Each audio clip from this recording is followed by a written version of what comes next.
nanay.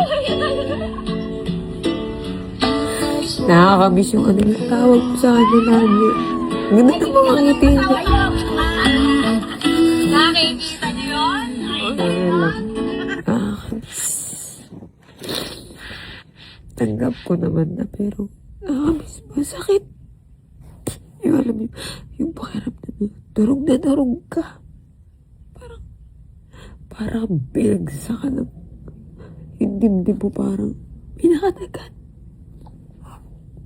Mahal ko to eh.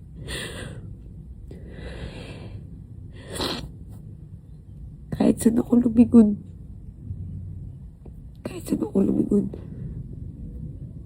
Nanay. Matutulog ka. Di ba ako natutulog? Wala ka talaga. Basta inuubos ko na yung luha ko. Hanggat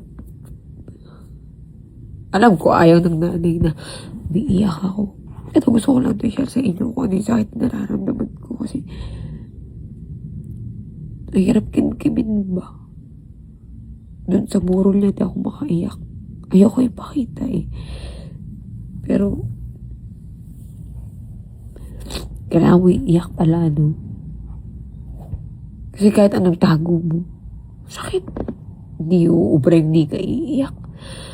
Ang ganda kasi ng ngiti ng mga nanay. Lagi ko siya tinatawag.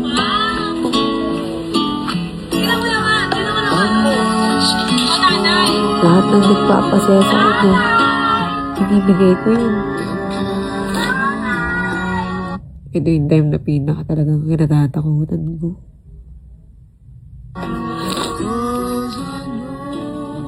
Lagi na anak mo pag nandyan ako.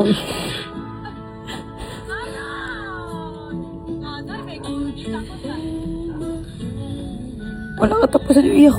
Kagabi, pag-iisip, matutulog, hanggang ngayon kakain.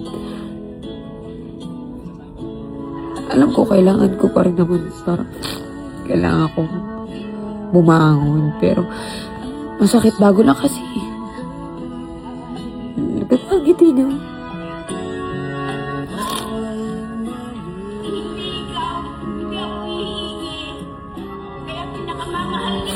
Tinatago ko sa kanya na may sakit siya dati. Kaso nalaman niya eh. Ayoko kasi siya may stress dati. Sabi ko sa kanya, di ko siya mababayaan. Hanggang dulo, hindi ko siya mababayaan.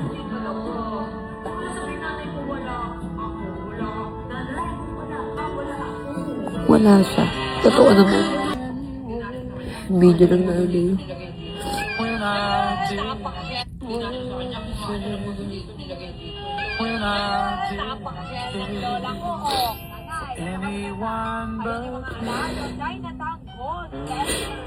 Pero at least kahit pa paano,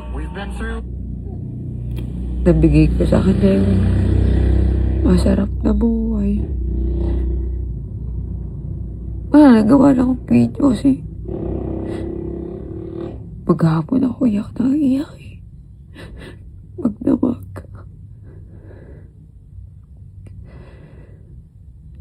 Hindi ko na alam paano matutulog eh.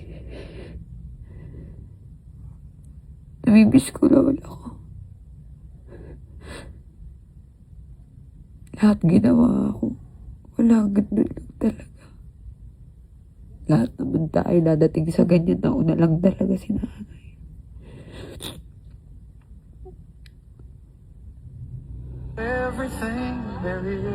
Pero ito talaga yung pinakinatatakutan ko. Kasi, mahal ko to eh. Lagi ko siya pinapasaya.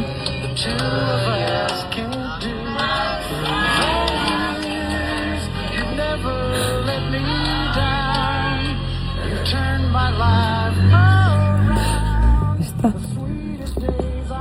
hindi ko nga ito masyado pinapanood eh. Pero, sakit eh.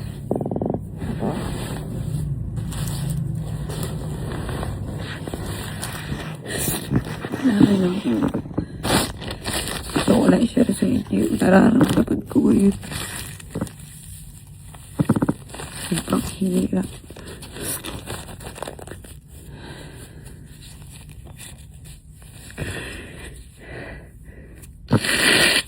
Ah.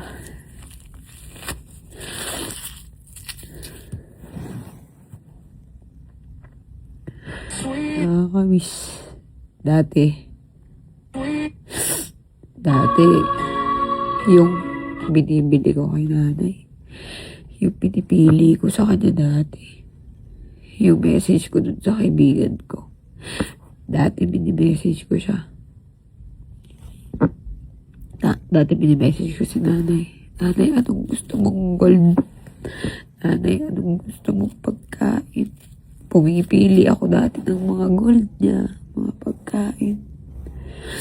Tayo na one day, biglang pumipili na lang ako ng kabaong niya. Ang sakit kaya.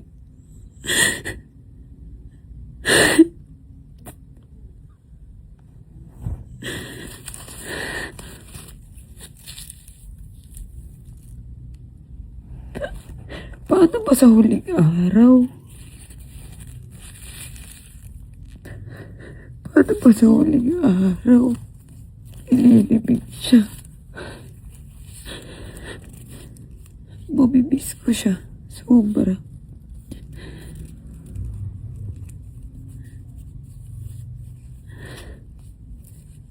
Iba yung pagmamahal ko kay nanay. Sobra. Ang hirap.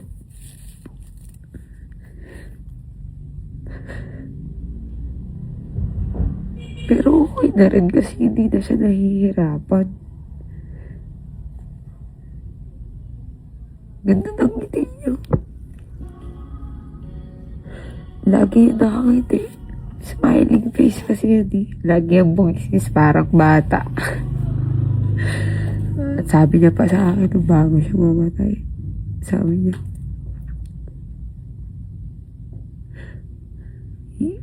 actually, di pa siya mamamatay dun eh.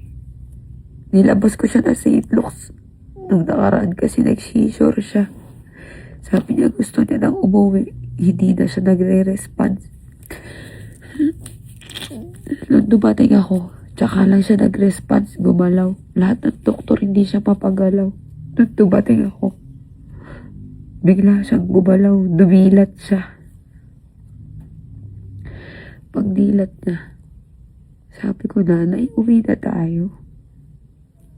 Dapat nga, hindi ako haharap kasi sa pintuan pa lang hindi ko na kaya. Nung nalalaman niya nandun ako, gumalaw siya. Inuwi ko.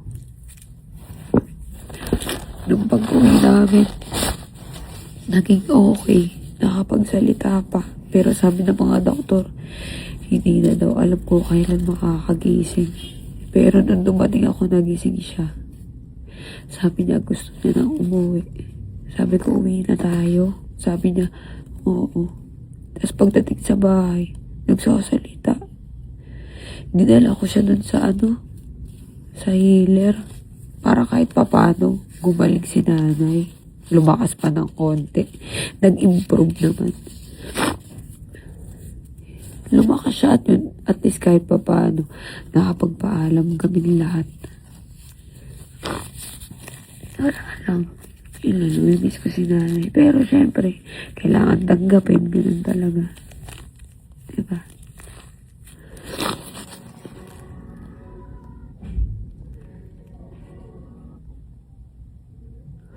Ang ganda ni nanay. Hanggang sa burol. Ang ganda niya. Basta yun lang. Mamimiss kita, nanay.